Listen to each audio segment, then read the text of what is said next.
Okay, this might be totally wrong, but for me, I didn't pay too much attention to the subject matter, but more to do with how much the credits represented. So, one of the first questions would be asked would be, Miss or Sir, how much is this assignment worth in terms of credits? And that's how it kind of everyone thought. So I think you should look at yourself, look at who you are as a person, and try and understand, what kind of tendencies that you sort of move towards. When I was studying, it was hard for me to value the subjects and its potential because I had a smaller lens of that subject, so I didn't quite understand where it could go.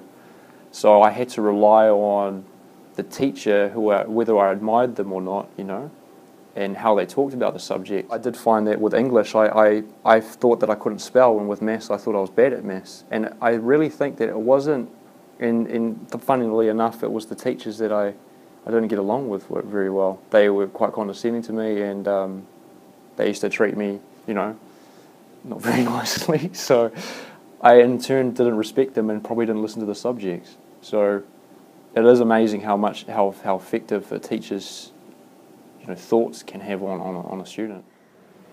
So back in school, I hoped there were more sessions or just more advice on what life is about. Because as I came out of high school, I wasn't employed in high school, but as I came out of high school, I didn't know the differences between contracts, part-time, full-time, casual, until I actually started working and then moved towards jobs. But there are a lot of things that I didn't know about, like leases on flats, even bonds on flats. I didn't even know that stuff, and so it was more, just real-world advice would have been helpful. In terms of making career choices, I wouldn't say make your choice straight away because it will change. Because you think you're going to be one thing, but many things are going to happen in your life and you're going to change your mind. So don't be so hard up if you don't get the job or the course that you wanted, because maybe it's just fate and you weren't made for it. But just don't be so stressed out about the future because there's a lot of time to figure it out.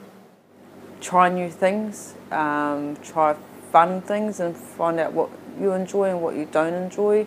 But I think what they need out there is, because you always get told about your normal jobs like, I don't know, lawyer, doctor, things, but there's so many job roles out there that people don't even know about.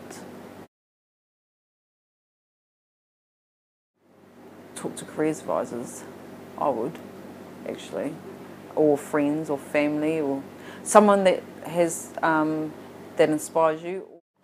What would have been good to have in school were more people to talk to in regards of making decisions for what you wanted to do after high school.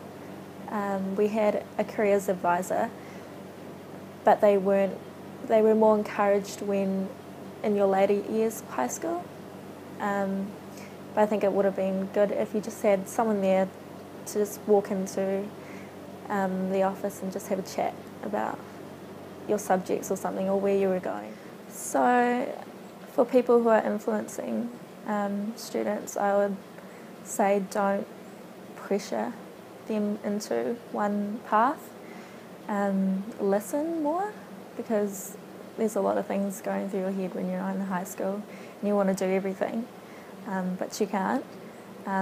So it's always good to have someone there just to listen to you and to help you plan for the good and the bad.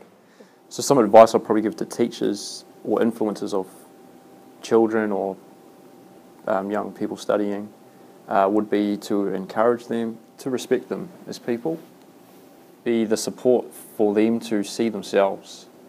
And that can come in quite peripheral kind of methods, like sometimes it's subtle, So,